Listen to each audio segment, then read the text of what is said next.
Doit-on prendre un jeune sportif en charge spécifiquement et différemment d'un autre sportif? Avez-vous de jeunes patients sportifs au cabinet ou est-ce que vous prenez en charge ces derniers sur les terrains? Connaissez-vous les pathologies liées à leur âge et à leur sport? Le sujet est très vaste et après 2 petites années en centre de formation dans le football professionnel en région parisienne en Ligue 2, je me devais de faire cette petite vidéo pour traiter du sujet. Bienvenue dans Work Pitch, la série où on parle sport, santé et performance.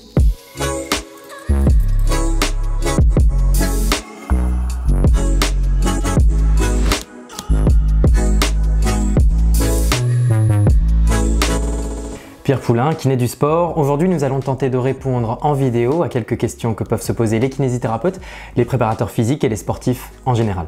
La vidéo va s'articuler de la façon suivante. Je vais d'abord parler de la différence qu'il y a entre l'âge biologique et l'âge chronologique, ce qu'est le PHV, on va revenir sur ce terme-là. On parlera ensuite, et ça va être le gros de cette vidéo, du développement du sportif et du jeune sportif. On va aussi parler conseils micronutrition que vous pouvez avoir avec ces derniers, ou si vous êtes jeune sportif et que vous regardez cette vidéo, que vous pouvez vous appliquer à vous-même. Bref, je vais donner des conseils pour tout le monde, kiné, prépa et jeune sportif. Et d'ores et déjà, si ce n'est pas déjà fait, vous pouvez liker, commenter et vous abonner à cette chaîne YouTube.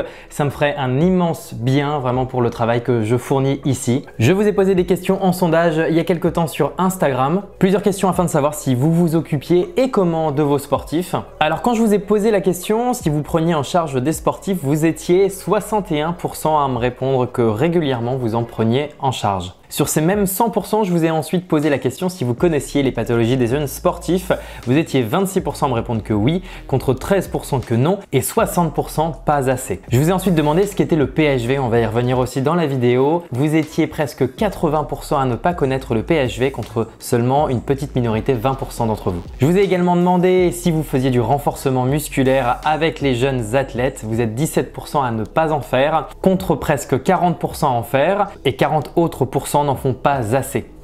Voilà, c'était intéressant d'avoir ces données-là et on va pouvoir attaquer le sujet désormais. Comprendre et interpréter 2 âges différents, l'âge biologique et l'âge chronologique. L'âge chronologique, c'est simplement la date de naissance. Votre jeune est né en 2005, 2006, 2007, c'est son âge chronologique. L'âge biologique est un peu différent. On va reprendre en fait finalement les procédés, les maturations cellulaires et hormonales qu'il peut y avoir en fonction des différents âges et l'âge biologique fait référence à ces derniers items. Ainsi, 2 jeunes athlètes du même âge peuvent très bien avoir des âges biologiques différents et être dans un développement physiologique décalé. C'est d'ailleurs le cas entre les filles et les garçons, je vous apprends rien si je vous dis que les filles sont souvent en avance à l'adolescence par rapport aux garçons et ça va être important de prendre ces notions-là dans notre traitement et dans notre prise en charge. Les travaux de Liold en 2015 nous ont d'ailleurs permis de constater qu'au niveau morphologique, on pouvait observer des différences de 23 cm entre 2 individus du même âge chronologique. Ces différences, elles sont à prendre en considération quand vous organisez des choses pour ces jeunes sportifs parce que l'entraînement ne va pas être le même et il est important de graduer, de mettre finalement sur cet axe chronologique l'âge biologique de tous les patients ou de tous les sportifs que vous encadrez. Bon, pourquoi je vous parle d'âge chronologique et biologique? Eh bien, ça va avoir une incidence quant à nos entraînements. Alors, on rentre dans le sujet un petit peu plus tricky et je pense que là, ça va être un peu plus parlant et un peu plus intéressant dans la vidéo.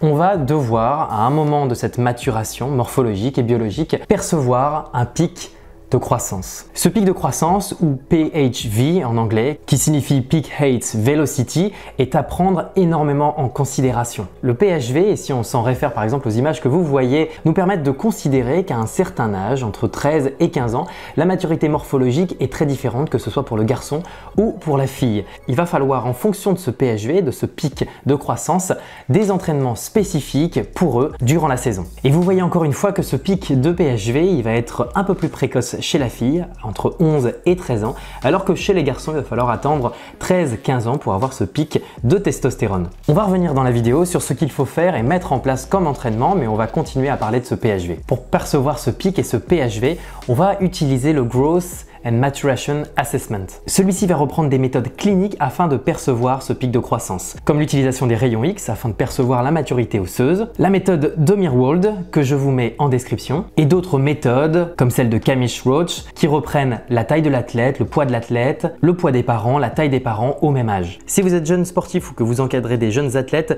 je vous mets en description et à l'écran le site internet canadien de cette université qui permet de calculer le pic de croissance et de déterminer avec avec un taux d'erreur bien sûr, la taille adulte des jeunes joueurs et des jeunes joueuses. Maintenant qu'on a défini ce qu'était l'âge biologique de l'âge chronologique et qu'on a mis en évidence ce pic de croissance lors de la maturation morphologique, on va pouvoir parler d'entraînement.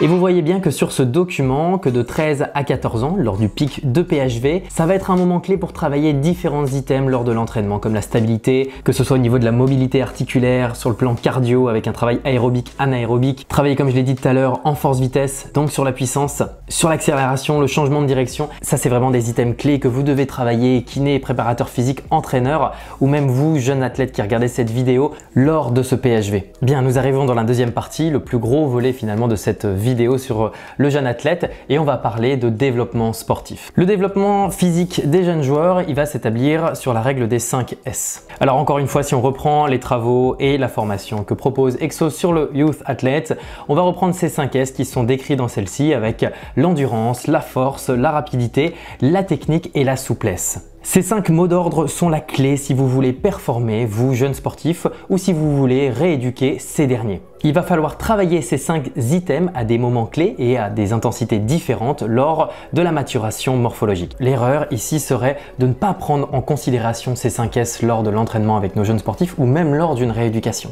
Vous ne pouvez pas prendre en charge un sportif et passer à côté de certains items. Il est important de faire de l'endurance, il est important de faire de la force, travailler la technique à certains moments clés de la vie d'un jeune sportif. Toujours avec les travaux d'Exos, voici le développement du jeune athlète avec un démarrage actif qui commence de 0 à 6 ans en travaillant ensuite sur les fondamentaux, donc travailler vraiment cool et dans le jeu avec nos sportifs de 6 à 9 ans, apprendre à s'entraîner puis s'entraîner à s'entraîner. La différence est là pour ensuite se former à la compétition et s'entraîner à gagner. J'attire votre attention sur un item qui est selon moi hyper important et que je faisais au Paris FC, travailler sur les MDS, les vitesses multidirectionnelles en français. Donc on parle ici de changement de direction, mais pas que. Les jeunes joueurs de foot par exemple peuvent et doivent être exposés à tous les aspects du continuum des vitesses multidirectionnelles, mais à des volumes et des intensités différents. Une autre fausse idée reçue serait de ne pas engager du renforcement musculaire avec nos jeunes. C'est une idée qui revient très souvent et je me suis beaucoup documenté sur le sujet. J'ai regardé ce qui se faisait sur les réseaux sociaux, j'ai regardé ce qui se faisait dans les livres de préparation physique et je suis content en 2022 de constater que cette idée reçue est en train de disparaître. En effet, le renforcement musculaire a trop souvent été décrié et il ne retarde pas la croissance. Il demande, cela dit, une éducation bien sûr du jeune athlète pour espérer améliorer la force, la vitesse et donc la puissance, avec une composition corporelle et une qualité osseuse qui vont permettre de diminuer le taux des blessures. Il y a une idée ici de programmation et dans toutes les études que j'ai pu lire ou dans tous les livres qui traitent du jeune athlète, on retrouve cette idée de programmation, de programmer dans la semaine une ou plusieurs séances de renforcement musculaire. Alors je sais que peut-être dans les commentaires ça va faire parler, je vous mets bien sûr toute ma bibliographie dans la description de cette vidéo, vous pourrez retrouver tous les articles qui m'ont permis d'étayer et d'argumenter celle-ci.